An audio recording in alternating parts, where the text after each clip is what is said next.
शक्तीपीठावरून सरकारचा यू-टर्न। नागपूर गोवा शक्तीपीठ महामार्गासाठी भूसंपादनाला मंत्रिमंडळाची मान्यता। मंत्रिमंडळ बैठकीमध्ये प्रकाश आबिटकर, हसन मुश्रीफ यांनी व्यक्त केली नाराजी।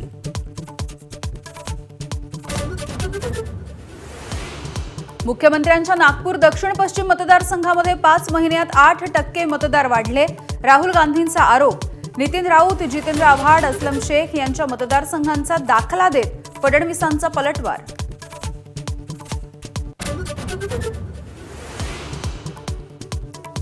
पहिलीपासून त्रिभाषा सूत्राच्या संदर्भात राज्य सरकार करणार राजकीय पक्ष आणि तज्ज्ञांसोबत चर्चा।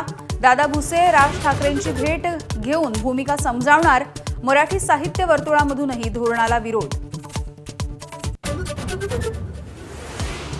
पहिलीपासून हिंदीच्या सक्ती विरोधात संजय राऊत यांनी नाना पाटेकर आणि माधुरी दीक्षित यांच्यावरती केली टीका।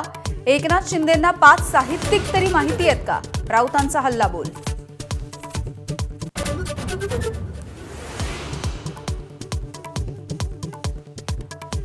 माळेगाव साखर कारखाना निवडणुकीमध्ये ब गटामधून अजित पवार विजयी। इतकं मोठं सार्वजनिक पद असताना सहकारामध्ये निवडणूक लढवू नये, शरद पवारांचा दादांना टोला।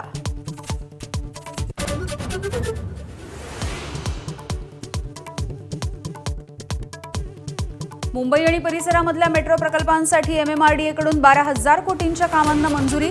मेट्रो विस्तार आणि स्मार्ट वाहतूक यंत्रणेला गती देण्यासाठी 19 कंत्राटांना मान्यता। समृद्धी महामार्गाच्या आमने ते इगतपुरी टप्प्यात मोठमोठे खड्डे। लोकार्पण होऊन 1 महिना देखील उलटण्याच्या आधी खड्डे पडले। MSRDC कंत्राटदारांवरती कारवाई करणार का? प्रवाशांचा संतप्त सवाल।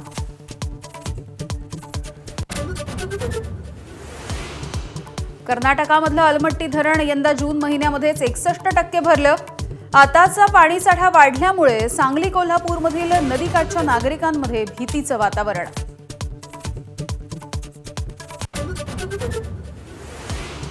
मुंबईच्या IIT पवईमध्ये एका तरुणानं हेरगिरी केल्याचा संशय।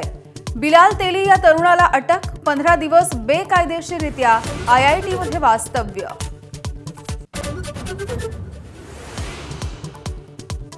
बारा दिवसांनी इस्रायलच्या नंतर इराणकडूनही युद्धबंदीची घोषणा।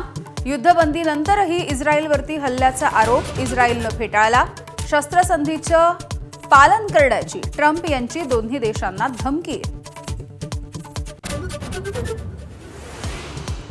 माऊलींची पालखी खंडेरायाच्या जेजुरीमध्ये दाखल। दर्शनासाठी लाखो वारकऱ्यांची उपस्थिती। माऊली आणि मल्हारीच्या एकत्रित गजरानं जेजुरीमध्ये नवचैतन्य।